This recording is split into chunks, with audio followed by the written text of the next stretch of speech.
Hello friends, welcome to Mita's রান্নাঘর। বিকেলের নাস্তায় ঝটপট বানান রেস্টুরেন্ট স্টাইলে ফ্রেঞ্চ ফ্রাই। চলুন শুরু করি। প্রথমে 4টে আলু ভালো করে খোসা ছাড়িয়ে ধুয়ে নিয়েছি। আলুর চারপাশ থেকে সামান্য অংশ কেটে বাদ দিয়ে লম্বা লম্বা করে কেটে নিতে হবে।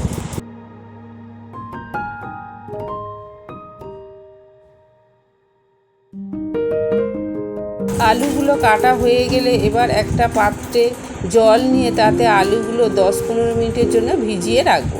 এতে আলুর মধ্যে থাকা অতিরিক্ত স্টার্চ বেরিয়ে যাবে, যার ফলে ভাজার পর আলুগুলো অনেক বেশি মুচমুচে হবে এবং একে অপরের গায়ে লেগে যাবে না। এবার আলুগুলো 2-3 বার ভালো করে জলে ধুয়ে নিয়ে কড়াইতে নুন জলে আলুগুলো 5 মিনিট ভাপিয়ে নেব। খুব বেশি ভাপালে সিদ্ধ হয়ে যাবে, অল্প একটু জাস্ট ভাপিয়ে নিতে হবে। জল ঝরিয়ে একটি পরিষ্কার কাপড়ে মেলে দিয়ে আলতো হাতে মুছে নিতে হবে যাতে একটুও জল না থাকে। পারফেক্ট ফ্রাইয়ের জন্য এই ধাপটি কিন্তু মাস্ট। এরপর ভাপিয়ে নেওয়া আলুর গায়ে সামান্য কর্নফ্লাওয়ার মাখিয়ে নেব।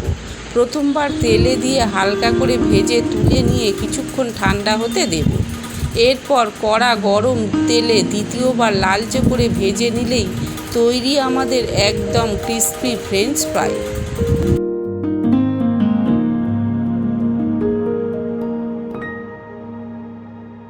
স্বাদ বাড়াতে এবার তৈরি করে নেব একটি স্পেশাল মশলা।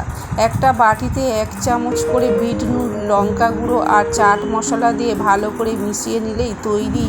এবার গরম গরম ফ্রেঞ্চ ফ্রাইয়ের উপর এই মশলা ছড়িয়ে দিলেই তৈরি আমাদের দোকানের মতো মুচমুচে নাস্তা।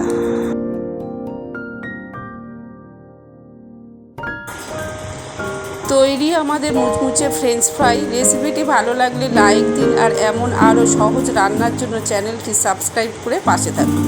আজ তবে আসি, দেখা হবে পরের ভিডিওতে। ভালো থাকবেন, সুস্থ থাকবেন, ধন্যবাদ।